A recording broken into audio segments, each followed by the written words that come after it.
KKK by Jeng and Otep. Ayan! Nakikita nyo naman kung anong gagawin natin ngayon. Pero pang dinner, supposed to be pang lunch namin ito nila tatang. Kaya lang medyo na-delay ang aming pag-uwi kanina. Kaya hindi ko na natuloy. Pero, ito talaga ay isang sinigang na hindi masyadong maasim. At kakaiba ang ating pang-asim. Maasim din to. Pero, sakto sana sa mga acidic. Katulad ni tatang. Guyabano. O, diba? Sinigang sa guyabano na maya-maya. Ito ang ating mga ingredients. Siyempre, maya-maya. Ang timbang na to ay wala pang 1 kilo. Parang 8 guhit na, ano? 8 guhit na maya-maya. Tapos, lagyan natin siyempre ng mga gulay na pangsigang. Sitaw na 1 tali. Tapos, okra at saka labanos. Siyempre, meron din tayo ditong kamatis, 2 piraso, saka sibuyas. At syempre ang ating pinaka-star of the night. Wow. Yan. Tapos ang ating guyabano nga pala, yung ganito siya. Sige, hiwain na natin. Kasi kailangan talaga itong hiwain na. Pinakita ko lang sa inyo, kaya hindi ko pa hiniwa. Itong hiniwa ko na. Dahil alam nyo naman na kung paano maghiwa. Pero itong guyabano natin, ganito siya, hindi pa siya masyadong hinog. Kung makikita nyo. Kasi ang guyabano, pinipitas talaga yan, hindi pa hinog na hinog. Papahinugin pa lang. Kaya ang mga nabibili sa palengke, yung medyo matigas pa ang laman. Ayan. Alisin lang natin yung buto. Madali naman alisin ang buto niyan. Tapos ganyan siya. Hiwain lang natin, alisin natin yung balat. Ayan. Medyo matigas pa talaga to. Ganun nga. Yun, Yan. Pero hindi naman, wala namang lasa ang ano na to. Ang buto, okay lang naman yan isama kung sakali. Yan. Pero alisin natin yung guys, balat. Kasi matigas ang balat niyan. Yan. Ganyan natin. Ang ating pang-asim. Dito natin ilagay. Yan. Hindi kasi ito masyadong sobrang asim. The best sa mga acidic dyan. Pero talagang swak sa sinigang din ang lasa. So, diba? Kakaiba ang ating sinigang ngayon. Kaya lang medyo medyo minsan hindi tayo basa-basa makabili ng guyabano. Minsan kasi wala. Seasonal lang. Actually, hindi naman siya seasonal. Kaya lang madalang na kasi ang may puno ngayon. Nung araw, sobrang dami naming guyabano dito sa area talaga. Kaya lang, hindi tumatagal ang niya. Ang puno niya. Madali siyang mamatay. Kasi, siya, kinakain siya ng anay. Ang pumatay talaga sa guyabano namin dito, mga anay. Ang dami naming guyabano dito dati. Ang para bang gustong-gusto siya ng anay. Yan. Yan. Yan ating gagamitin. Kasi ang guyabano, maasim din talaga. At saka talagang masustansya. Pero kapag ganitong hindi masyado pang hinog, hindi siya masyadong maasim. Yan. Yung iba, santol, mangga, bayabas. Batwat. Ano pa nga ba ang pinangaasim? Batwat. Kamyas! Pinakasikat na sikat, kamyas. Pero itong guyabano, kasi hindi naman lahat ng probinsya ay mayroong guyabano. Medyo madalang ang gumagamit na to. Kami naman maraming guyabano dito, kaya lang may time din na wala rin. Pero so far naman, ngayong season meron. Ayan. Hindi rin naman natin tanggalin natin yung aphids. Isa pa yan. Palaging may aphids ang mga guyabano. Nung panahon din namin ma-aphids talaga yan.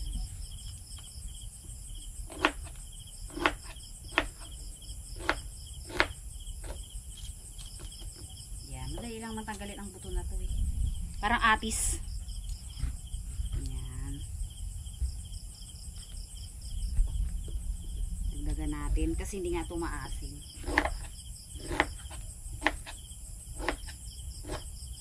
Ang bili ko ng isang buo kanina ay 40 pesos. O diba? Pero wag ka, ang pinakamahal na pang-asim ngayon sa sa palengke, bayabas.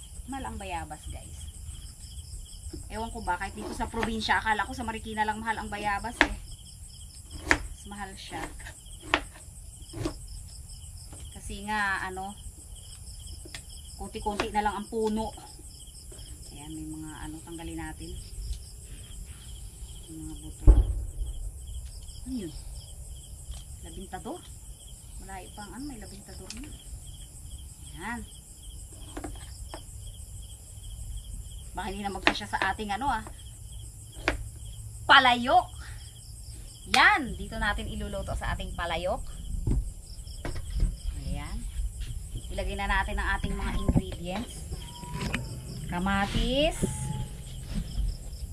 Na magdadagdag din ng kakaibang pampaasim. Ang ating sibuyas, of course. Isasama na natin ang ating guyabano sa ilalim. Yan. Pag sinigang guys, hindi tayo magigisa. Para bawas-bawas na rin ng mantika. Yung iba nagigisa pero kami talaga nasanay na hindi nagigisa. Tapos, yung mga gulay, isabay na rin natin sa pagpapakulo. Kasi nasa palayok tayo. Equal naman ang init niyan. Lahat yan umiinit, kaya isang kulo lang siya. Ang ihuli lang talaga natin na yung isda para hindi malabog o madurog. Ayan. Kailangan magkasya. Okay. Ayan. Tapos mamaya na natin lagyan ng asin na pampalasa para sa bandang huli na yon kasama ng isda. Ilubog lang natin ang ating gulay para mabilis lumambot. Okay. Dito tayo sa kubo. Kasi mas presko dito. Yan! Hintayin lang natin na kumulo at lumambot ang ating mga gulay. Tapos ilagay na agad natin to. Napakasimple, napakadali. Pero napakasarap. Wow, talaga naman. Yan guys! Malambot na ito. Sumobra ng lumambot kasi may nanggugulo dyan na isa. Nagpapaload ng internet si Digo. Sumobrang lambot tuloy ang aking mga gulay dahil kay Nalo. Ayan, natuyo na nga yung sabaw. Ano pa nga ba? Di lalagyan natin ng sabaw ulit. Lalagyan natin ng konting sabaw ulit bago natin ilagay yung mga isda dahil natuyuan sa kaguluhan ni Naldo. Wala internet si Digong eh. Wala internet daw si Digong, nagpa-load sa aking GCash. Ayan. Lagyan na natin ng isda, nilagyan na rin natin ng asin. Perfect. Mga ulo ng maya-maya. Tago natin ang mata. Yung iba kasi hindi talaga kinakain ng ibang yung ulo. Pero tayo mga Pinoy, sarap na sarap tayo sa head. Sama na rin natin to kasi maraming gulay naman at saka malasa talaga to. Yung isda. Ayan. Syempre pakuluin ulit natin. Hininaan na nga namin ang gusto. Laksa na ulit natin. Baka malabog ng gusto yung ating gulay. Ayan guys, hintayin lang natin na kumulo ulit. Nilagyan ko na rin naman ng asin. Ayan, tapos na. Kakain na kami maya-maya. Ano na, umuwi na yung bisita mo oh. Dala-dala pa yung wifi niya. Dala-dala pa. Download ka ng karton. Wow, ang tatay. Kamaya. Namang problema. Ayan, kumukulo na. Mamitas muna tayo ng talbos ng kamote. Nakalimutan kong mamitas. Kahit medyo madilim na, mamitas tayo guys. Hinaan lang natin. Yan. Maki. Yan, nandito halukayin natin sa mga damo. Ang aking talbos ng kamote. Yan. Dinamo lang ngayon kasi palaging nag-uulan, hindi ko nadadamuhan. Gusto mo ko lamang uwa? Ako na lang, okay lang yan. Carry yan. Malinis ang dahon ng aking kamote eh, walang uod. Bago ulan pa yan. Hindi, walang uod, kaya okay lang akong mamitas. Hindi ako nakatalbos ng 2 araw, kaya medyo madami ito. kaso lang gabi na. Kaya kahit konti lang, may lasa lang. Bukas dadamuhan ko to.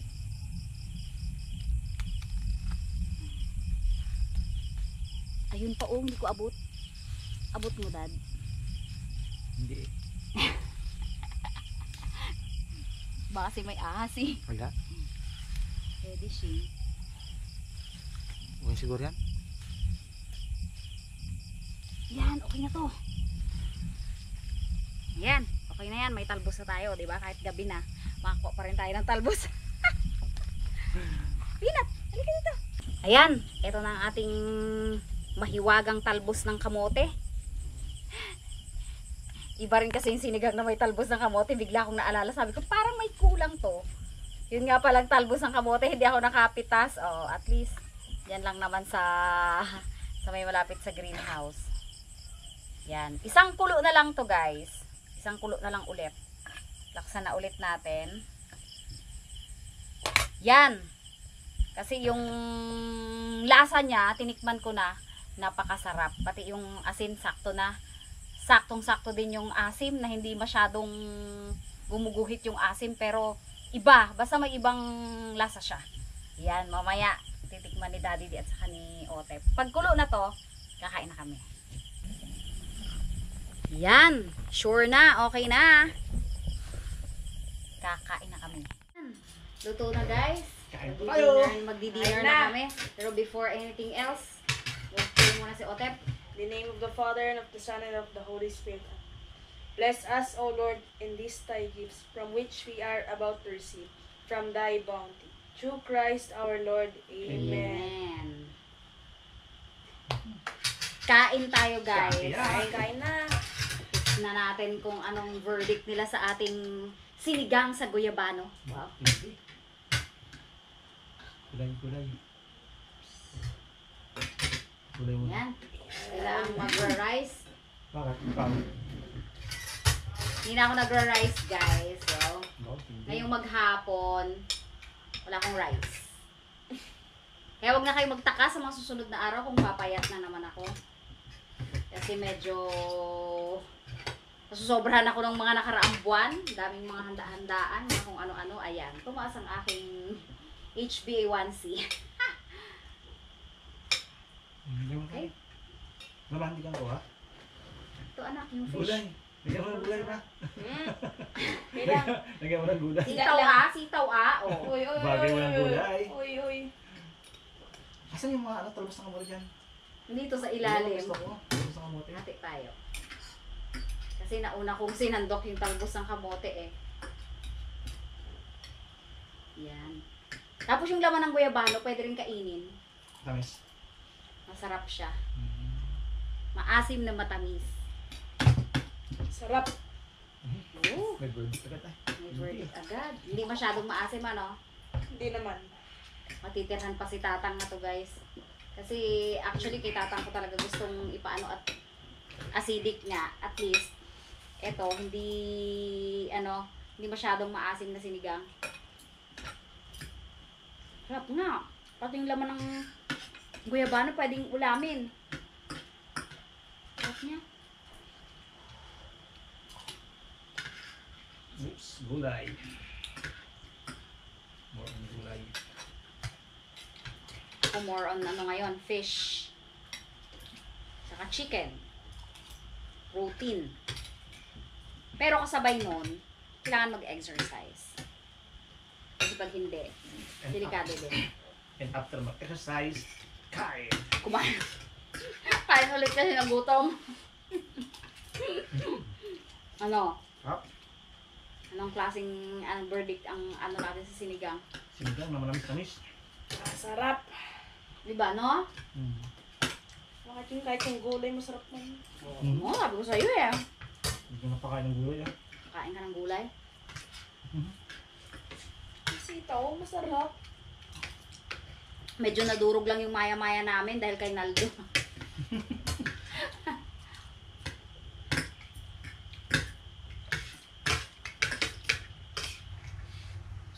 Yung gulay nga muntik na nalabog eh. Tapos maya nagkwento-kwento na naman ako, yung isda naman.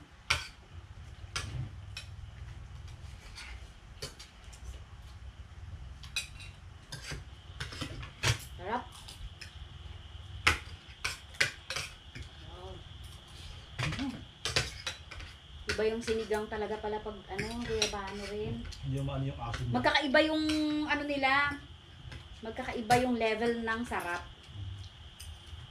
First time ko makakain ng sinigang sa guyabano eh. First time din kasi, first time ko rin kasi. Wow. Hindi pa namin nagawa sa sana. Umiilog ba? Nga, Yari itong guyabano to. sigang kayo ng guyabano. Masarap. Yari si Papa Pian. Baon kayo ng guyabano. Huwag lang yung hinog na hinog.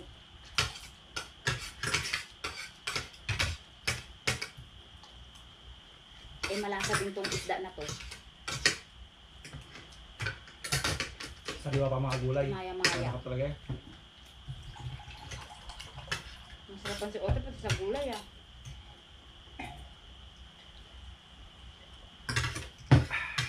Yan yung laman niya guys oh. Laman ng guyabano. Ito yun, no? Yan, tikman mo na. Fruit yan. Masarap niya. Hindi siya masyadong maasim.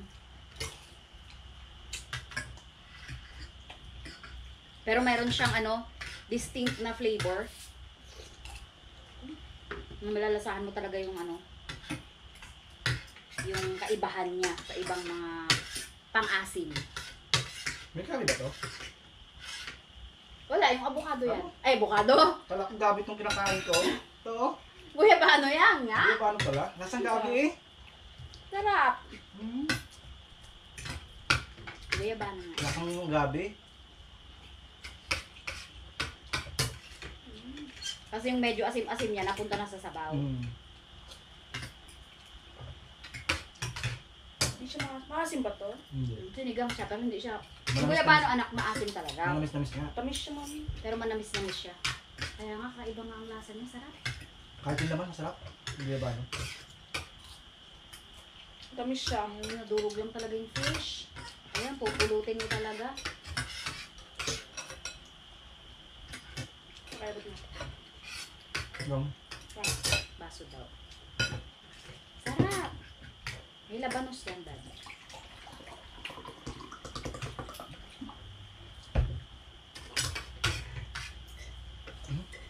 Kung mas malaki yung palayok, mas marami pang gulay ang mailalagay. Pero sakto lang. Tatlo lang naman kami. may puta ko lang. Sali-sali. Sali-sali. Nakana. Hindi makatsaga na isa.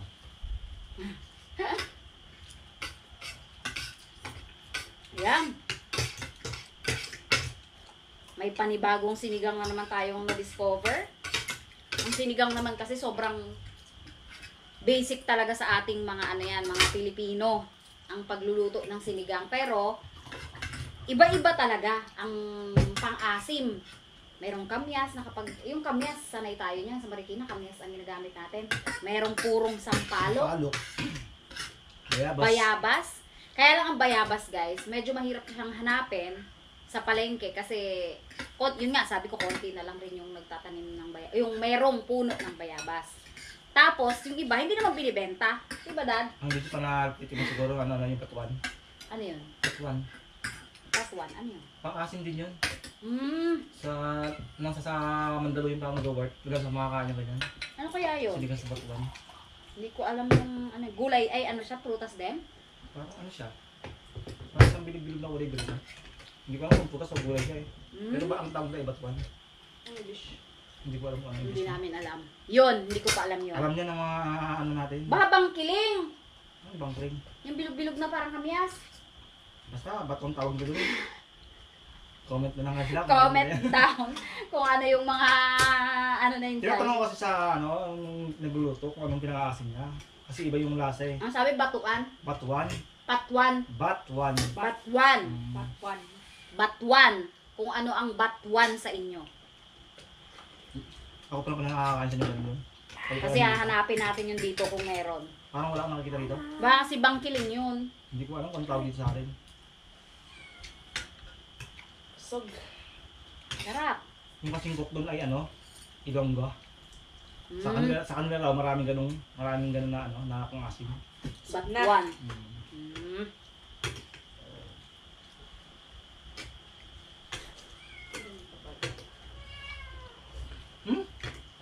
Bukas ka daan. Aba, Lucana! Naumoy ang isda. Naamoy mo ang fish, ha? Busog. Yung taba-taba ng Lucanang to. Parang mukhang hindi itin. Sa mga Taba-taba. kaharabas po natin, update po kay Lucana kasi tinatanong, may marami rin nagtatanong, update doon sa nakuhang muning ng Team Harabas sa Lucanan. Kaya Pinangalanan Lucana. namin siyang Lucana. Ayan na si Lucana.